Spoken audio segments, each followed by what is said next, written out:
This episode of Dungeon Crawlers Radio is brought to you by Geek Girl Realty. Are you looking for that fortress of solitude or a cottage in the woods? Geek Girl Realty can help you out. Check them out at www.geekgirlrealty.com.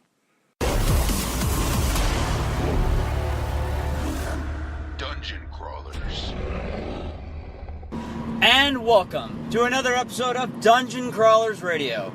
Now this episode's a little weird, mainly because it's just me. No Scott, no Mackenzie, no Farron, it's just Daniel. So, yeah, hopefully you enjoy this episode and it's not too weird. It definitely is weird for me after years of always having someone with me, bantering behind the microphone. This episode, I don't really have that right now, and that's okay. Well, they'll be back soon. Anyways, so, with that said, we're going to talk about the DC animation releases of The Death of Superman and The Reign of the Supermen. Now, I don't know if any of you have actually read the comics. Hopefully you have.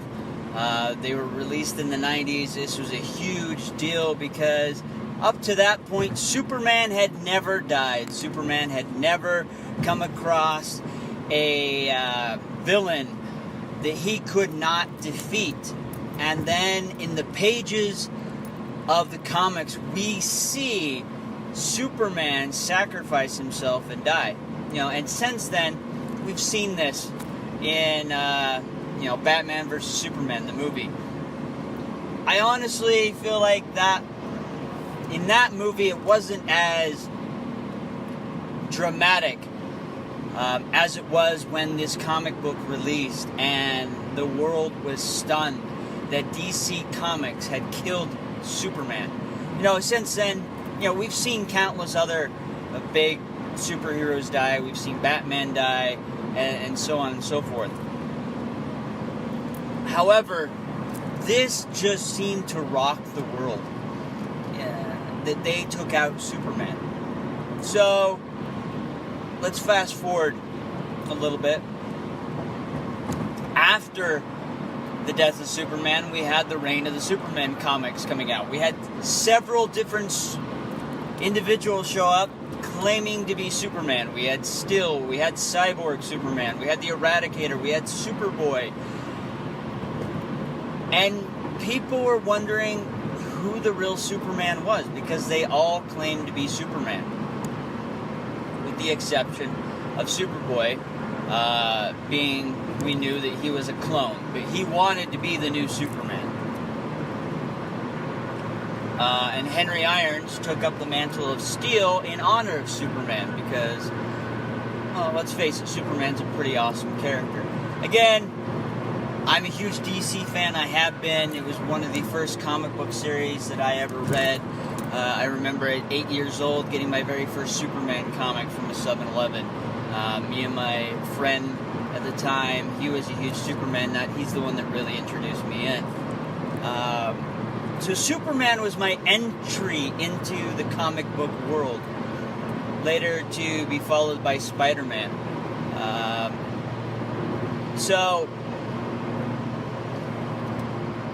This comic book series was really, really stunning to the world. So, let's jump to the videos. DC Animation has always done a fantastic job. This is where DC really, really gets it. Marvel has done some animated films. I don't think they're at the same quality that we get when we watch a DC animated film. DC is still struggling, but they are getting their feet under them with their movies. Wonder Woman, fantastic. Aquaman, fantastic. I really feel like they're getting these characters down. I mean, for years, Aquaman has kind of been the butt joke of the Justice League. We've seen the jokes about them in multiple different TV series. Even on Big Bang Theory, we see that. Raj, I don't want to be Aquaman. No one wants to be Aquaman. I mean, really, no one has wanted to be Aquaman until now. Jason Momoa has made Aquaman, in my opinion, a really badass character. I mean, he's made a character that everyone has found as a joke a viable character. I mean, I've always known Aquaman has been a really strong, solid character because of the pressures his body can withstand. Yeah, bullets don't pierce his skin. Knives don't pierce his skin. They snap, they break. And we even saw this in the Aquaman movie, which I think they did fantastic because they showed that he is almost as invulnerable as Superman is. You know, and there has been a lot of kind of goofy things, like you can talk with fish. But we've seen how that works in the Aquaman movie to his greater effect. So, Death of the Superman, or Death of Superman, Reign of the Superman, excuse me. As far as the animated film goes, I think they handled it very well. It was done very well. The voice acting was solid, with one exception, in my opinion. Again, this is my opinion. If your opinion differs, that's okay. Rainn Wilson, you know, Dwight from The Office, does not, in my opinion, make a very convincing Lex Luthor. I think this is the only weak point in the entire film. In both of them, actually. I just can't get behind him as Lex Luthor. He doesn't sound vicious enough. He doesn't sound menacing. He just sounds annoying and whiny, in my opinion. You know, Michael Rosenbaum is a fantastic Lex Luthor. I think he did a fantastic job in Smallville.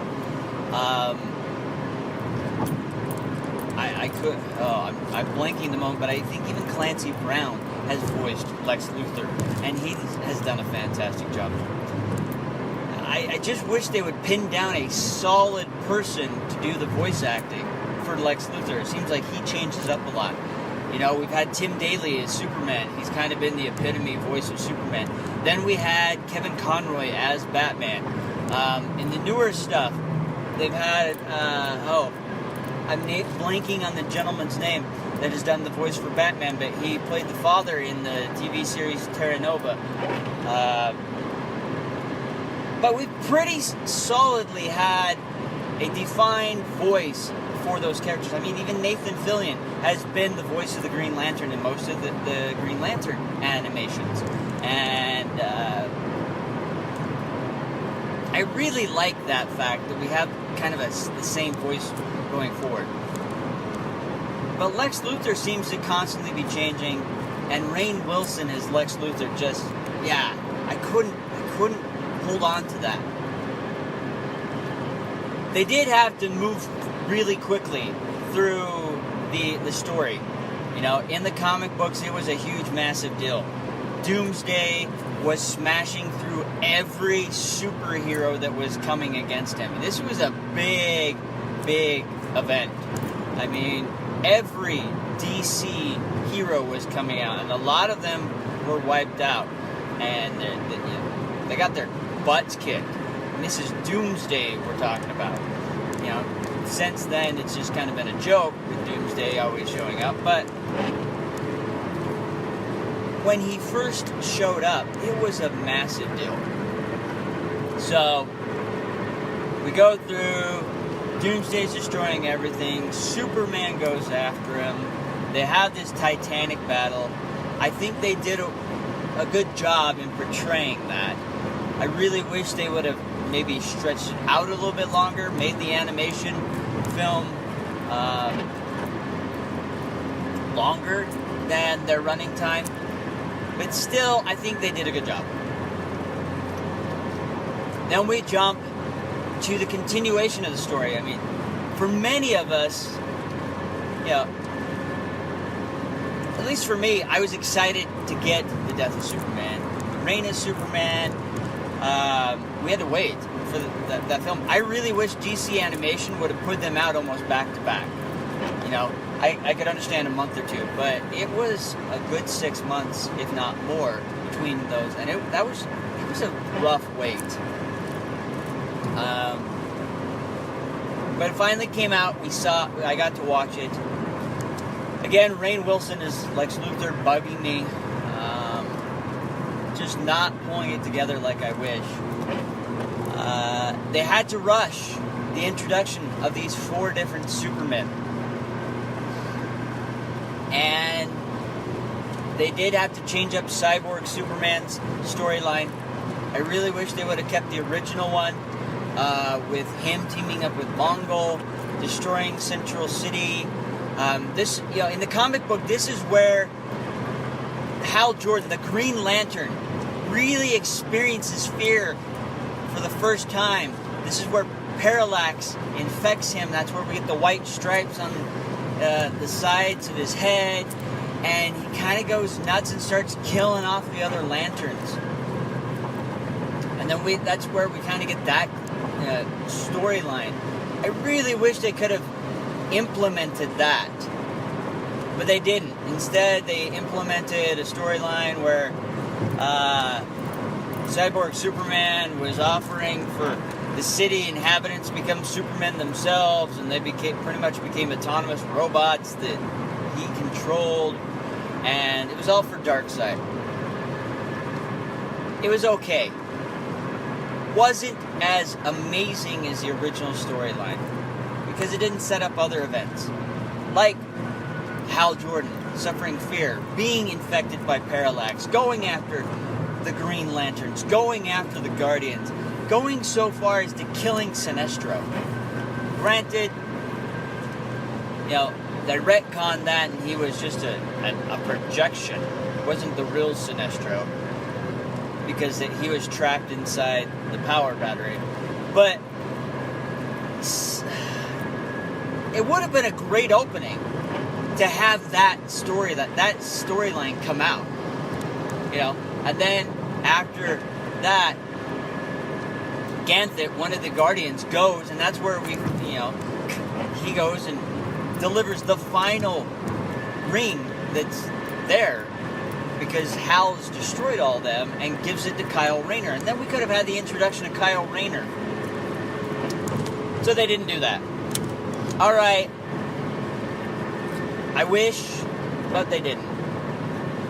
The story still held together, still good. They rushed the reintroduction of Superman. Again, didn't get a lot on the Eradicator. Got some on Henry Irons being still. We got a little bit of Superboy being a clone and finding out that his dads are Superman and Lex Luthor. Alright. The animation of Superman being revived in the black suit didn't seem as cool. In the comics, he had long hair, he was kind of rough looking, he had stubble and that growing. It was solid, he had laser pistols. It looked awesome in the comic book. In the animation of The Reign of the Superman, it looked hokey. I don't know why. But Superman in the black suit with the long hair and the stubble just didn't look as awesome as it did in the comic book. It looked hokey, and I really wish they would have changed that up a little bit. They could have kept the long hair. It was required and a must need to show up in that black suit, so I'm glad they kept that. But it was just something with the animation style, because they didn't use the traditional Superman, blue, red underwear over his blue spandex. Like in the comic book, they used the current Superman model they were using, which is the Superman from the New 52. So that was that again. Backtracking a little bit, did bug me a little bit. So that was the face they were using, and it didn't look like it fit right, in my opinion.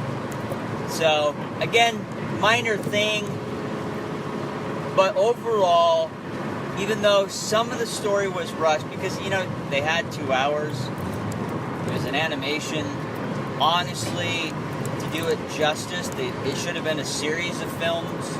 You know, one dedicated to Cyborg Superman, one dedicated to Eradicator, one dedicated to Superboy, one dedicated to Steel, and then one where all those storylines are wrapped together. That is really what should have happened. That's what happened in the comic book series after the death of Superman. We had all these separate comic books running these storylines that eventually culminated into Superman returning with the longer hair and everything. Granted, I understand it wasn't in the budget to do all these separate animation films, and then winded up they did it in two DVD Blu-rays. Overall, I mean, I'm gonna give it a B. It's still solid, but not solid enough. Rainn Wilson as Lex Luthor really brings it down. The rush of the storylines brings it down. But overall, it's still a really good, solid episode. It's a really good, solid storyline. We get a good, solid Death of Superman. We get a really good, solid reign of the Supermen. But it is rushed. And you can feel that rush of the storyline, that push, that forced trying to cram everything together. So because of that, I'm gonna give it a B. I can't give it anything higher. I mean, it's a borderline of a B minus B. But definitely, I'm leaning more towards the B. The voice acting was solid. It was good, with the exception of Rainn Wilson. And I hate really ragging on this. I do. I love Superman. And I love the dynamic, the dichotomy between Superman and Lex Luthor. They do kind of team up a little bit, in a way. But I just cannot get behind Rainn Wilson voicing Superman, or Lex Luthor. It just isn't Lex. It isn't. I mean, if I was given the choice between him and, say, Jesse Eisenberg as Lex Luthor, I definitely would pick Rainn Wilson over Jesse Eisenberg. I don't think he delivered a even decent portrayal of Lex Luthor in the Batman vs. Superman film.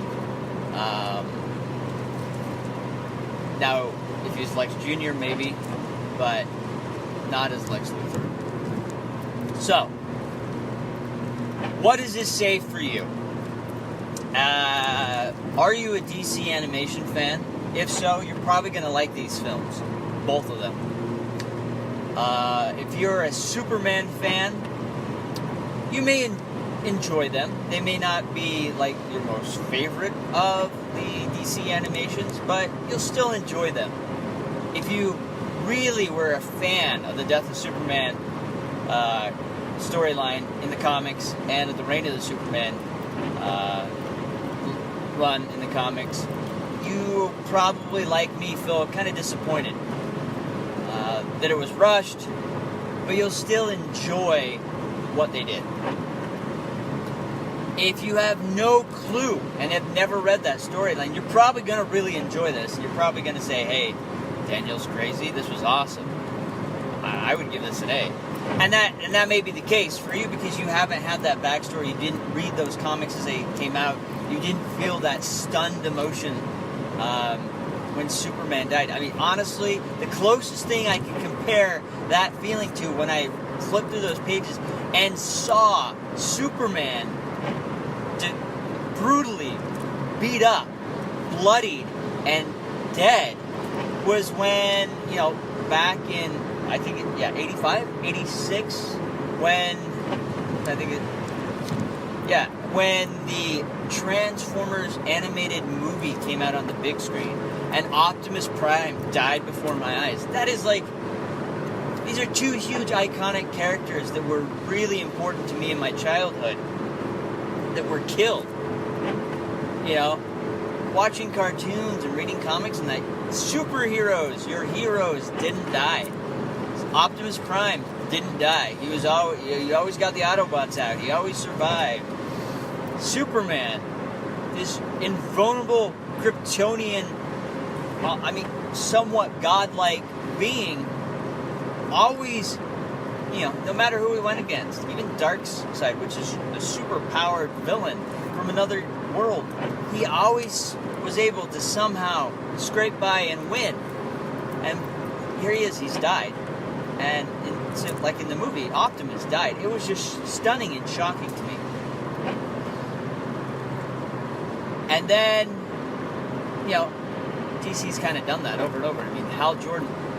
After, it's really the reign of the Supermen that got me interested in the Green Lantern. For those of you that have seen me at conventions and stuff like that, I always wear in my right hand a Green Lantern ring. That is kind of become my signature thing. I know a lot of people out there have Superman, and I do have a Superman ring, which is kind of, in a way, become my family crest. We joke about, we've done family events, and there's always the Superman symbol somehow in there because my last name has an S in it. But the reality is, because of the reign of the Superman storyline and what happened at the very end with Cyborg Superman and Mongol and Hal Jordan just kind of going berserker insane, I got into Green Lantern at that point and then started following the Green Lantern storyline. Before then, Green Lantern really wasn't anyone to me. And that's what got me in there. And then what cemented it even further was the Blackest Night series. And I really would love to see DC do that. But I don't know how they can pull that off without doing it rushed again, like they have here. Because that stretched out quite a bit with more light and everything else. But it would be amazing to see. It would be fantastic to see that in DC animation and see all the different various lanterns showing up. And I'm going to digress back. So, again, for those of you that didn't read the comics, you're going to love this. I know it. It's going to be a solid, strong, double set DC animation. For those of you that read the comics, you're going to enjoy it. There are going to be some things that you're going to like, man, I wish they did this, or I wish they did that, or I wish they would have stretched this out a little bit longer. And for those of you that just aren't DC fans, and think that Superman is just way too overpowered and he's this god, well, maybe this will help you see that he's not really that big of a god. I mean, he did get destroyed. He got thoroughly beat. And this is done in such a great fashion, unlike what was done in the Batman vs. Superman movie.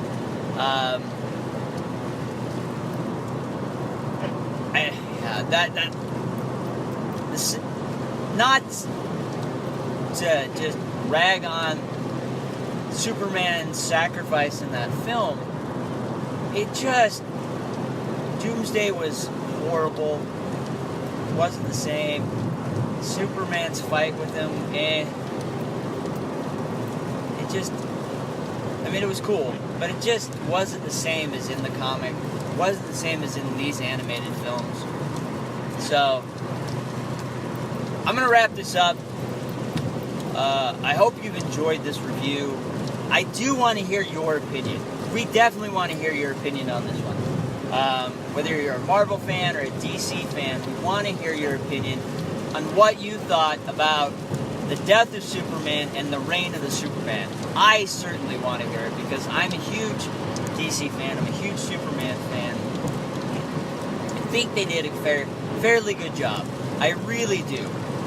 It's not what I had truly hoped for, but it was a lot better than the previous animation they did of the death of Superman. That one was definitely really rushed, and it didn't even include any of Cyborg Superman still and all that. Oh man, that one was just really, really bad. This one, I really feel like gave it more justice than that one did. So, with that said, let us know your thoughts. Let us know your opinions. And we'll catch you next time.